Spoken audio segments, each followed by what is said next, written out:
اور ہم حکومت سے کہتے ہیں اور پارلیمنٹ سے بیٹھے ہوئے لوگوں کو کہتے ہیں ممبر پارلیمنٹ کے لیے پروڈکشن آرڈر جاری کیے جائیں. تو یہ جو 3.5 ہوئے ہیں کہ آئین کی تشریح اس نے غلط کیا ہے, یہ کھڑے ہو کر کہتے کیوں نہیں ہے کہ اس کو فل فور نہیں چاہتا؟ پہلا حق تو ان پارلیمنٹیرین کا ہے کہ وہ کھڑے ہو کر کہیں کہ اس نے آئین کی غلط تشریح کی ہے. ہمارا آئین یہ کہتا ہے کہ نہ مرزائیوں کو تبلیغ کی اجازت ہے, نہ ان کے حدود و قیود میں وہ اپنے جناب گند خانوں کا اور اپنی گندی سوچ کی تبلیغ کر سکتے ہیں, کیونکہ یہ پاکستان کی بنیاد لا الہ الا اللہ محمد رسول اللہ کی بنیاد پر بنا ہے. اگر کسی کو سزا دینے کا حق نہیں ہے, اور یہ بات ٹھیک ہے, تو کسی کو ایسے فیصلے دینے کا حق بھی نہیں ہے کہ لوگ خود سزائیں دینے پہ تیار ہو جائیں. اپنی تحریف شدہ کتاب کو میرا قرآن کہتے ہیں, ان کی آنکھوں پر پٹی بندی ہوئی ہے. یہ لاؤڈ اینڈ کلیئر میسج ہماری طرف سے جانا چاہیے. اگر پھر خون خرابہ ہوا, لا منسٹر صاحب ان ججوں کو بتائیں کہ یہ فتنہ تم پیدا کر رہے ہو ایسے فیصلے دے کے. ہم بھی آئین میں تحریف, تو پھر آرٹیکل 6 آپ کے پاس آلریڈی موجود ہے اور اس کی سزا موت ہے. چاہے کتنا ہی لمبا کالا کوٹ آپ پہن لو, چاہے کتنے ہی لوگوں کو آپ نے پھانسی پر چڑھا دیا ہو, آپ ہمارے ایمان پر حملہ مت کرو.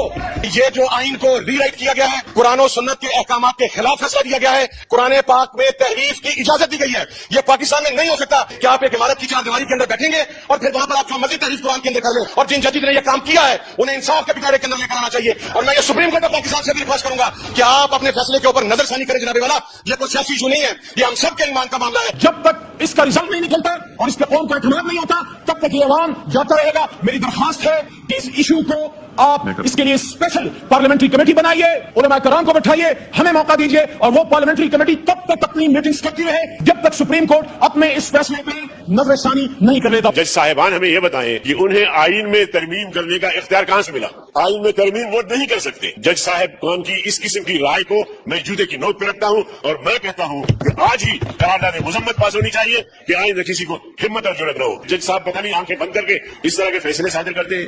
چار دیواری میں جرم ہو اس کی نوعیت اور ہے, کھلے عام ہو تو اس کی نوعیت اور ہے. میں تو سمجھتا ہوں کہ چار دیواری کے اندر جو جرم ہوتا ہے اس کی سزا زیادہ ہونی چاہیے, اس لیے کہ وہ چھپ کر کام کرتا ہے, لوگوں کے نظروں سے چھپ کے کام کرتا ہے, جرم کا ارتکاب کرتا ہے, اور اس لیے سے کرتا ہے کہ میرا یہ جرم چھپ جائے. اس کا قادیانی نے ناموس رسالت کی توہین کی ہے. تو ہر لحاظ سے میں سمجھتا ہوں کہ جج صاحب کے اس رائے کو مسترد کرنا چاہیے.